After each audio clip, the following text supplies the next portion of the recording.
하나님의 말씀 마태복음 7장 15절부터 23절까지 말씀입니다. 마태복음 7장 15절부터 23절 주시는 말씀 봉독하여 올립니다. 거짓 선지자들을 삼가라. 양의 옷을 입고 너희에게 나아오나 속에는 노략질하는 일이라.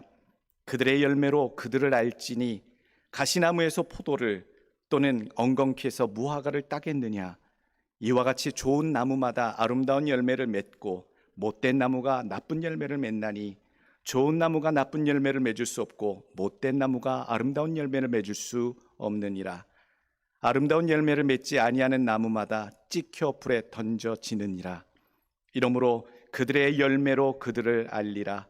나더러 주여 주여 하는 자마다 다 천국에 들어갈 것이 아니요 다만 하늘에 계신 내 아버지의 뜻대로 행하는 자라야 들어가리라.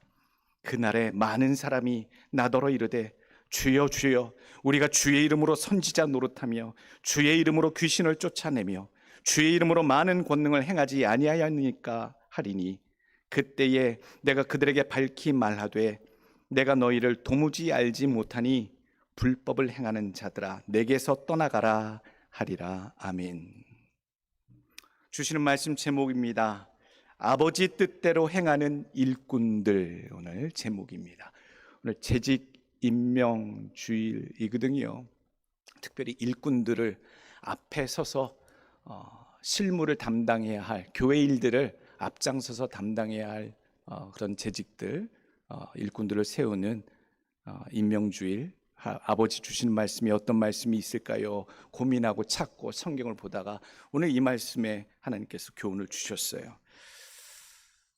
예수님의 설교를 보게 되면 상당히 직설적인 경우가 있습니다. 비유적이실 때도 있고요, 또 은유적이실 때도 있는데 또 상당히 직설적으로 듣는 자들이 매우 부담되겠구나, 도전적으로 받아들일 수도 있겠구나라고 여길 정도로 직접적으로 얘기하시는 설교도 성경에 나오게 됩니다. 오늘 본문에 등장하는 주여 주여 하는 자마다 다 천국에 들어갈 것이 아니다라는 이 말씀 21절에 나오는데요. 이 말씀 또 몇 군데 앞뒤로 말씀 보다 보면요, 참으로 무서운 말씀이구나, 두려운 말씀이구나. 도대체 본문에 등장하는 이 주여 주여 하는 자들은 도대체 어떤 부류의 신앙인이기에 주님께서는 이렇게 무섭게 매몰차게 단호하게 이런 자들은 아무리 주여 주여 해도 안 된다라고 말씀하고 계시는 것일까? 23절에 주님 말씀하십니다. 그때에 내가 그들에게 밝히 말하되 내가 너희를 도무지 알지 못하니 불법을 행하는 자들아 내게서 떠나가라 하니라. 주여 주여 하는 자들이요, 결국 누구였냐면 불법을 행하는 자들이고, 주여 주여 했던 자들이 결국 누구냐? 주님께 외면을 받는 자들이었구나라는 사실이 더 소름 끼치게 받아들여집니다. 저도요, 주여 주여 하면서 줄을 쫓거든요. 여러분들도 마찬가지일 겁니다. 주여, 주님, 주님, 주여, 주여. 내가 주님을 믿나이다. 주여 응답하여 주옵소서. 주여, 주여. 이렇게 예수를 믿고 기도하고 신앙하고 목회합니다. 그런데 이 주시는 말씀이 얼마나 두려운지요, 얼마나 무서운지 모르겠습니다. 도대체 주님이 내게서 떠나가라 라고 얘기하는 주여 주여 하는 자들은, 외치는 자들은 도대체 어떤 부류의 인생들을 주님이 꼭 집어서 말씀하고 계시는 것일까? 도대체 무슨 불법을 행하였길래 주님께서는 내게서 물러가라 떠나라 이렇게 단호하실 것인가? 주여 주여 했던 자들이 했던 일을 살펴보기를 원합니다. 22절 보게 되면 그날에 많은 사람이 나더러 이르되 주여 주여 우리가 주의 이름으로 선지자 노릇하며 주의 이름으로 귀신을 쫓아내며 주의 이름으로 많은 권능을 행하지 아니하였나이까 하리니. 일 많이 했어요. 선지자처럼 선지자 노릇도 하고요, 귀신도 내쫓았고요, 주의 이름으로 행하는 많은 권능도 행했어요. 보통 대단한 인물들이 아니에요. 굉장히 열정적인 일꾼들이었고 헌신자들이었고 믿음도 좋았을 것 같아요. 원래는 대단한 그런 사람들이 오늘 성경에는 왜 불법하는 자들로 예수님께 선언을 받는 것일까요? 오늘 마태복음에서는 불법하는 자들이라 예수님 말씀하셨는데요, 누가복음에는요 똑같은 본문에 행악하는 자들아 라고 얘기하세요. 악을 행하는 자들이라고. 주님을 위해서 귀신도 쫓고 주의 이름으로 선지자 노릇도 하고 많은 권능도 행했는데 주님은 뭐라 하시냐면 행악하는 자들, 불법하는 자들아 내게서 떠나가라 라고 이렇게 말씀하시니 도대체 무슨 잘못과 무슨 문제가 그들에게 있었던 것일까? 나도 주여 주여 하며 좇는 주의 일꾼이요 하나님의 목회자인데 과연 그 주여 주여라고 하는 그 부류에, 주님께서 지금 질타하시는 그 부류에 나 또한 포함되지는 않는가에 대한 성찰, 두려움.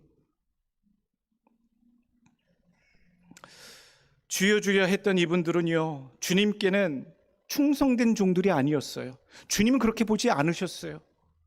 아무리 선지자 노릇하고 주의 이름으로 행하는 모든 권능을 행해도 주님께는 가시나무 같은 존재였고 엉겅퀴 같은 존재, 나쁜 열매를 맺는 못된 나무로 성경에는 지금 주님이 직접 말씀하고 계세요. 22절에 보게 되면 선지자 노릇하였다라고 오늘 그 억울한 영혼들이 어필하고 있는데 주님이 내 눈에는 너희들이 15절 말씀 딱 나오죠. 거짓 선지자들을 삼가라라는 표현으로 너희들이 내 눈에는 뭐처럼 보인다?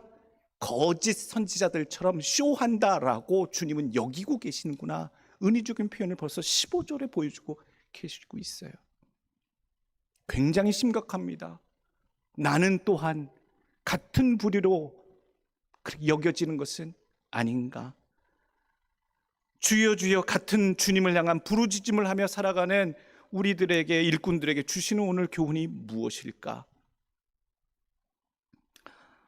오늘 첫 번째 주시는 교훈이 여기에 있습니다. 어떻게 주님께 인정받는, 같은 주여 주여를 부르지만 주님께 인정받는, 주님이 기억하시는, 주님이 받아주시는, 천국에 들어가기 합당한 자로서의 주여 주여 외치는 자가 되는 그 비결은 무엇일까? 첫 번째 교훈은요, 좋은 열매, 아름다운 열매를 맺는 좋은 나무 같은 일꾼들이 모두 되셔야 합니다. 내가 결정하지 않습니다. 나의 믿음과 나의 삶에 대해서는 내 스스로 평가하지 않습니다. 이 정도면 내가 교회에 헌신했고 이 정도 신앙이면 내가 주 앞에 좋은 나무쯤 되겠지라고 하는 자기 판단이 아니고요, 중요한 것은 주님의 판단이시더라고요. 나는 스스로 잘못한 것 없고 온유하며 의로운 듯 여기고 그렇게 서 있습니다만 중요한 기준은 주님 눈에 나는 과연 무화과 나무나 포도원 열매처럼, 나무처럼 보여지겠느냐, 아니면 가시나무처럼 보여지고 엉겅퀴처럼 또한 여겨지겠느냐에 대한 그런 의문이지요. 나의 기준과 나의 눈이 아닌 하나님의 기준, 예수님의 기준, 그 안목에 맞는 아름다운 열매가 담긴 삶인가 아닌가에 대한 질문입니다. 오늘 15절 16절 나옵니다. 거짓 선지자들을 삼가라. 양의 옷을 입고 너희에게 나오나 속에는 노략질하는 일이라. 그들의 열매로 그들을 알지니 가시나무에서 포도를 또는 엉겅퀴에서 무화과를 따겠느냐. 이와 같이 좋은 나무마다 아름다운 열매를 맺고 못된 나무가 나쁜 열매를 맺나니. 좋은 나무인지 나쁜 나무인지요, 내가 정한 것이 아니에요. 세상이 정해 주는 것 같지도 않아요. 오늘 성경 말씀에 주님께서 정하신다라고 얘기하고 계세요. 16절, 그들의 열매로 그들을 알지니, 평가하겠다는 얘기예요. 주님의 기준이라는 얘기지요. 어떤 나무인지를 결정하는 것은 우리 스스로의, 내 자신에 대한 평가가 아니라 내 삶에 맺어지는 모습을 보시고 그 열매로 주님께서 받으신다라는 얘기입니다. 좋은 나무인지, 좋은 신앙의 나무인지 아닌지는 열매로 보여드리셔야 되는 줄로 믿습니다. 열매예요, 열매. 다들 기도 잘하고요, 다들 찬양 잘하고요, 헌금 생활도 잘하고요, 기본기는 다 해요. 근데 주님 앞에 주님이 귀히 여기시는 삶의 열매가 맞느냐에 대한 문제이구나. 어떤 열매인지 모르겠어요. 대추나무랑 올리브나무랑 이파리가 되게 비슷해요. 여러분 아십니까? 그 나무를 다 보면요, 이게 올리브인지 대추나무인지 모를 정도로 너무나도 흡사해요. 근데 알 수 있는 것은요, 대추가 열리면 이게 대추나무고 올리브가 열리면 이게 올리브구나. 너무나도 정확한 것이 열매로 그 나무를 확정하는구나 라고 하는 단순한 진리를 깨닫게 되지요. 주님께서 이 얘기를 하시는 겁니다. 이것이 대추나무요, 이것이 올리브나무요, 이것이 좋은 나무요, 이것이 나쁜 나무요 라고 누가 얘기해 주기 이전에 그 나무에서 나오는 그 열매로 주님께 그 나무가 어떤 나무였는지를 인정받으시는 길이 우리의 할 일이다라는 얘기예요. 인정받으시길 원해요. 열매로 나오길 원해요. 주여 주여 하는 자마다 믿음 없어 보이지는 않아요. 성령 충만해 보이는 사람들도 많아요. 은혜가 있어 보이기도 해요. 찬양도 하시고 간증도 하시고 얼마나 은혜스럽게 하고 다니는지 몰라요. 그런데 그 열매가 과연 어떤가의 문제를 우리는 집중해야 봐야 한다는 사실이죠. 느껴지는 모습과 현실 그리고 행실을 통해 나오는 모습은 과연 얼마나 일치하는가, 얼마나 괴리감이 있는가.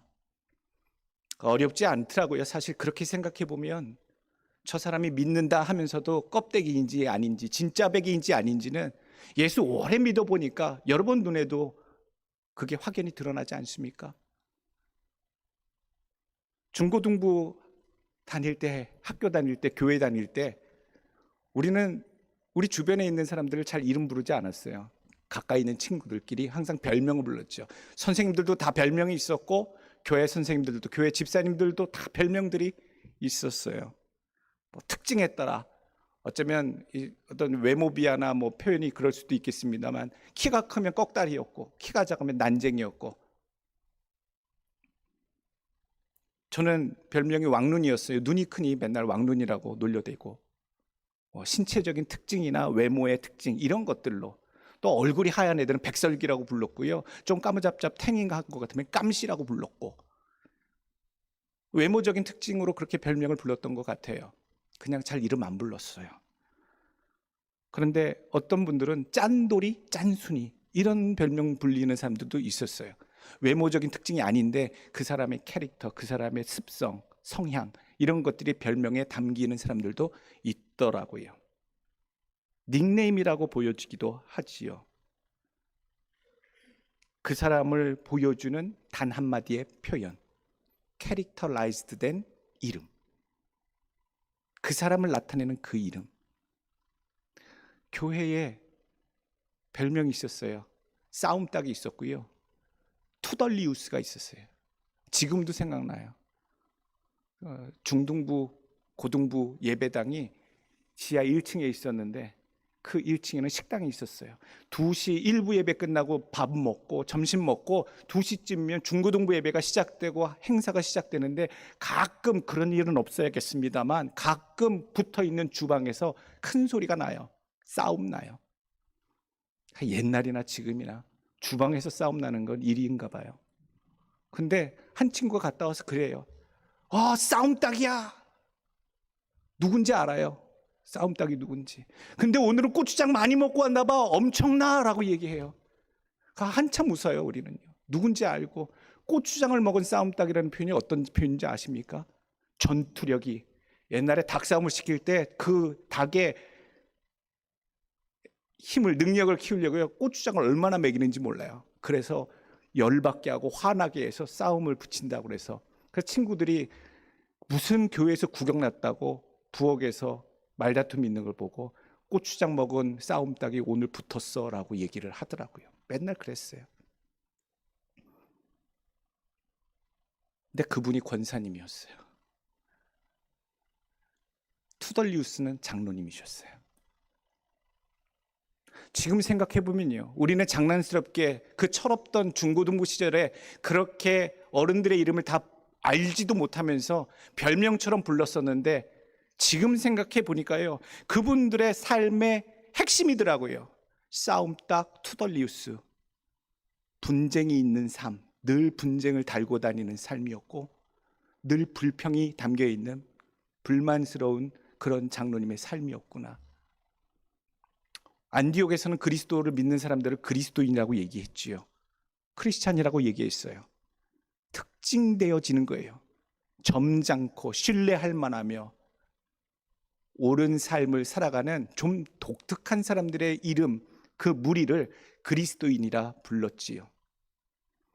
우리들의 삶에 내 이름 앞에 붙여질 수 있는 캐릭터라이즈드 된 이름, 그 이름이 과연 무엇이 될까? 여러분들, 오늘 주여 주여 하는 자들이 우리가 주여 주여 하는 자들로 살아가고 있는데, 같이 살아가고 있는데, 어느 누군가가 우리를 보았을 때에 내 이름을 기억 못하더라도 저분은 천사 같은 장로님이야, 저분은 은혜 권사님이야, 저분은 사랑 집사님이야 라고 그렇게 별명으로 불려질 수 있는 그 아름다운 열매들의 이름으로 불려질 수 있는 그런 확실한 주여 주여 할 수 있는 여러분들 되시길 간절히 원합니다. 히브리서의 에녹은요 그렇게 소개합니다. 에녹은 하나님을 기쁘시게 하는 자라 칭함을 받았다. 에녹에 대해서 딱 한 문장이잖아요. 하나님을 기쁘시게 하는 자. 여러분들 삶 속에 진짜로 아름다운 이름, 아름다운 열매로 응축되어진 캐릭터라이즈드 된 그 이름, 여러분들을 대표할 만한, 여러분들의 삶을 반영하고 이미지화할 수 있는 그런 이름들이, 아름다운 이름들이 달린 귀한 종들로 살아가시길 간절히 원합니다. 오늘 두 번째 주시는 교훈의 말씀은요, 좋은 열매, 아름다운 열매를 맺는 것은 하나님의 뜻이 담겨지도록 행하는 겁니다. 어떻게 그 사람의 행실이 아름다워집니까? 어떻게 해요? 막연하게 선하게 해요? 착하게 해요? 인정을 베풀게 해요? 좋은 열매가 맺히는 일꾼의 삶이란 과연 어떤 것일까? 예수 믿는 자들 가운데 선한 일을 많이 하고 자원하고 봉사하고 헌신하면 하나님 앞에 이것이 아름다울 것이다, 아름다운 열매 가득한 일꾼의 삶일 것이다, 우리가 상식적으로 생각합니다만 오늘 그 내용보다 더 깊은 교훈을 예수님이 직접 말씀해 주고 계십니다. 정말로 주님이 말씀하시는, 하나님이 받으시는 정말로 아름다운 열매가 있는 삶이란 하나님의 뜻이 담겨 있는 삶을 만들어내는, 하나님의 뜻대로 사는 삶을 살아가는 자의 삶이 하나님 앞에, 예수님 앞에 좋은 열매를 품은 자고 아름다운 열매를 맺는 인생이다라는 얘기죠.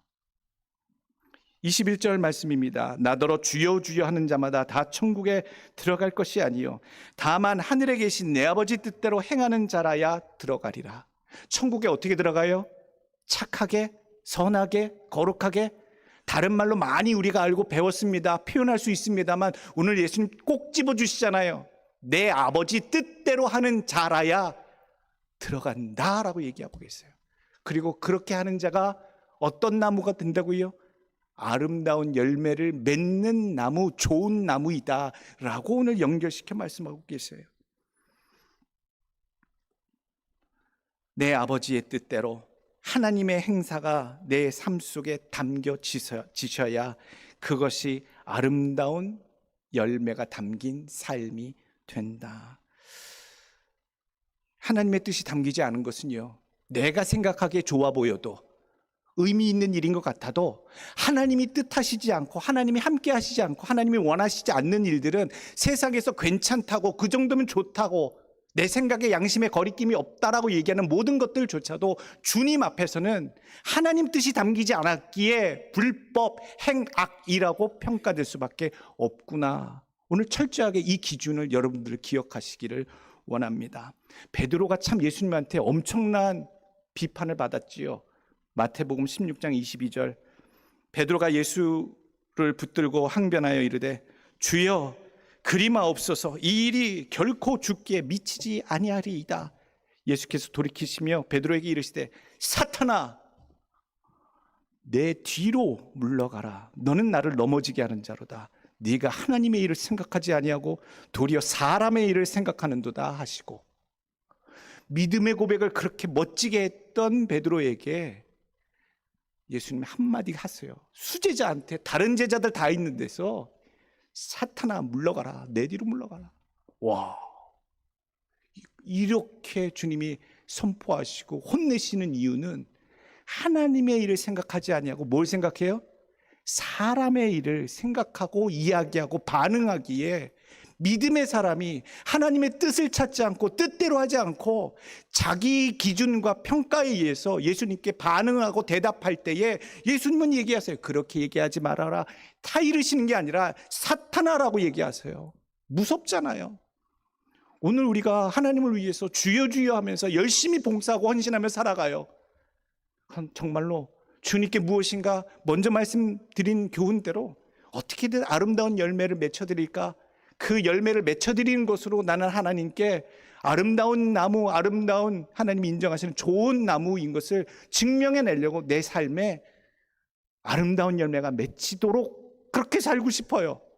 그런데 오늘 그 방법이 무엇이냐? 주님께서는 그 모든 삶의 결실 가운데 하나님의 뜻이 담겨지도록, 하나님이 원하시는 뜻대로 되어지도록 그렇게 하는 것이 아름다운 열매가 담긴 삶이다라고 교훈하고 계세요.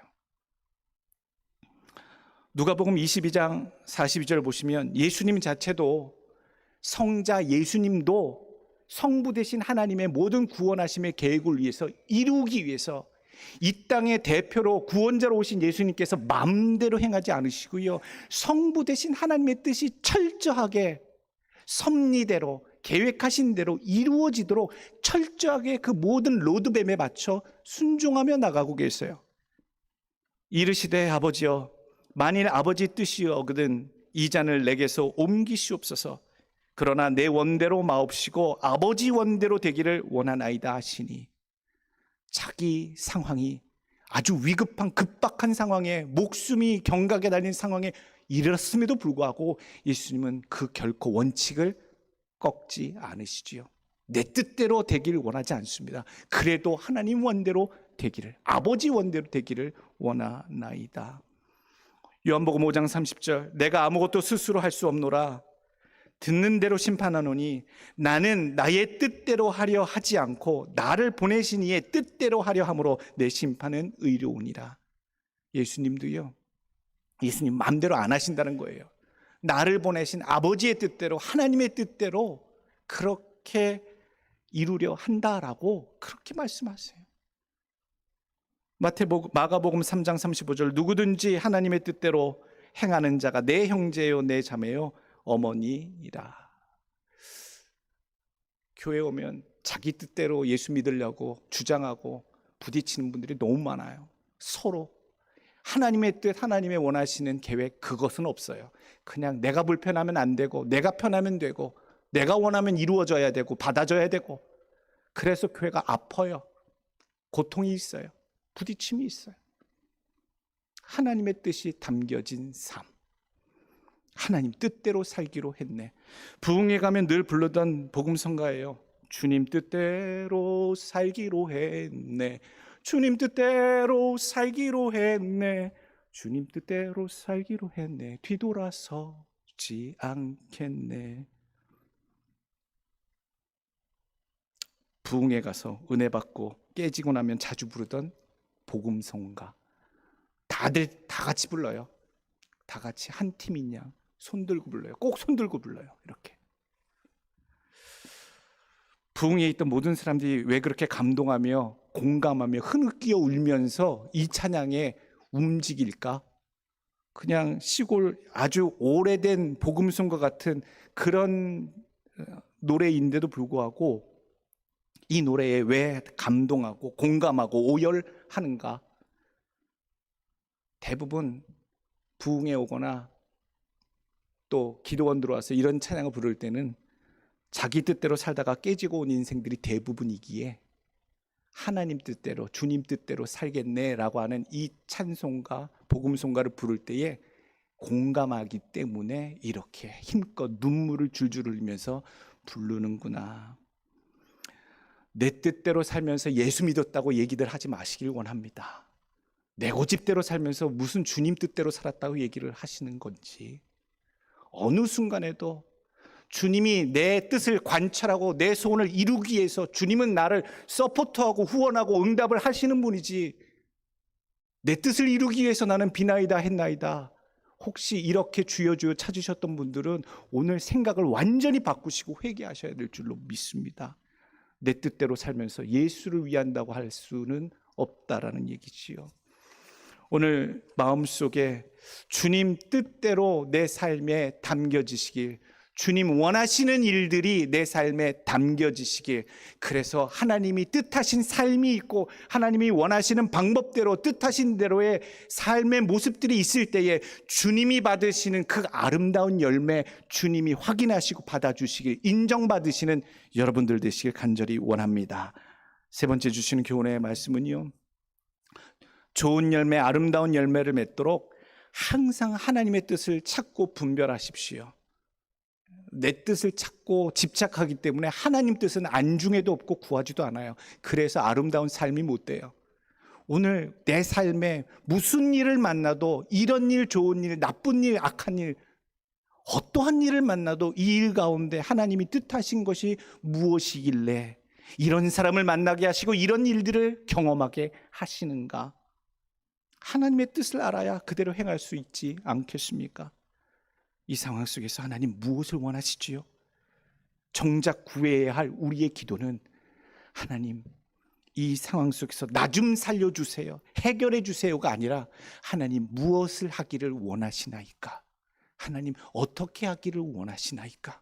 하나님 계획하고 계신 일들이 무엇이나이까? 아버지께서 나를 이 상황 속에서 밀어넣으시고 깨닫고 하기를 원하시는 뜻이 무엇이나이까?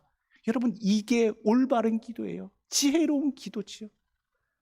하나님 앞에 인정받는 일꾼으로, 하나님이 역사하시고 주님이 안다라고 여겨주시는 그런 일꾼으로, 그런 성도로 여김받고 사는 자의 삶은 항상 우리들의 아버지, 우리 하나님, 우리의 주인 되신 하나님의 뜻을 구하는 지혜로운 자들이 되는 줄로 믿습니다. 저도 목회할 때 배운 것들이 많고 본 것들이 있고 공부한 것들이 있어도 결국엔 또 묻습니다. 올라와서 물어요. 하나님, 이렇게 진행이 되는데 이 상황 속에 하나님 어떻게 해야 됩니까?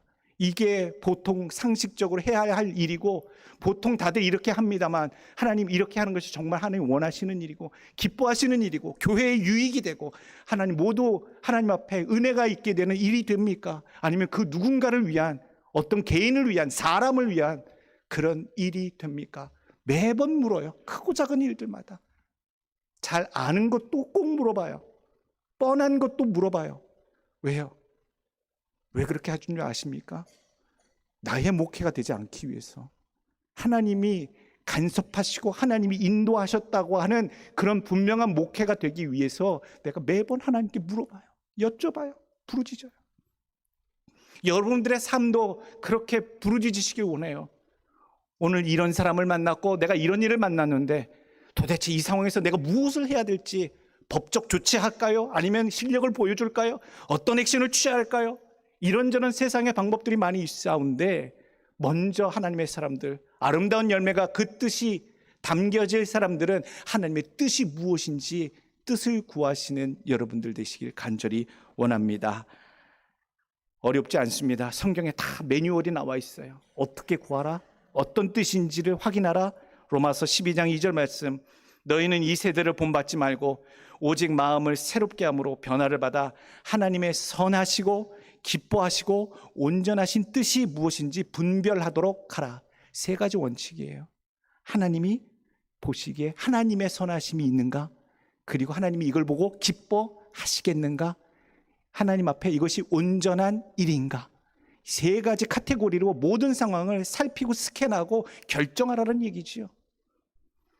주여 주여 우리가 기도할 때마다 힘써서 기도해야 할 방향도 알려주고 계세요. 마태복음 6장 33절 예수님 말씀이에요. 그런즉 너희는 먼저 그의 나라와 그의 의를 구하라. 어떠한 상황을 만났을 때도 하나님 나라를 위해서 이것이 유익한지, 보탬이 되는지, 해가 되는지, 그리고 하나님의 뜻, 그의 의가 담겨질 일인지 아닌지, 개인의 마음이 담겨질 것인지 잘 분간하게 하시고 오직 하나님 나라와 뜻을 위해서만 구하게 하여 주옵소서. 모든 하나님의 뜻을 찾고 그 길을 분별할 때에 고통스럽게 하지는 마십시오. 어떻게 알아요, 목사님? 기도해도 답을 모르겠는데. 답을 알아도 외면할 때가 많아요. 눈이 가리워지고 내가 바라는 걸 원하지 않기 때문에 우리가 하나님의 뜻을 알면서도 외면할 때가 많아요. 뭔지도 아는데 순종하지 않을 뿐이지요. 데살로니가전서 5장 16, 17, 18절 유명한 말씀 주십니다. 항상 기뻐하라, 쉬지 말고 기도하라, 범사에 감사하라. 이것이 그리스도 예수 안에서 너희를 향하신 누구의 뜻? 하나님의 뜻이에요. 이것은 하나님의 뜻을 찾고 뜻을 분별할 때에 프로세싱 할 때에 우리가 가져야 할 태도예요.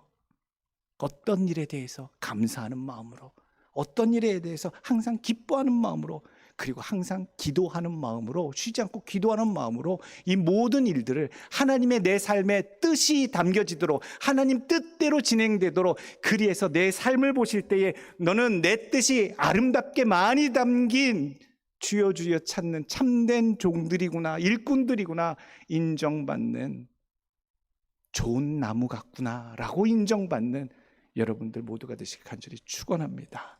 기도하겠습니다.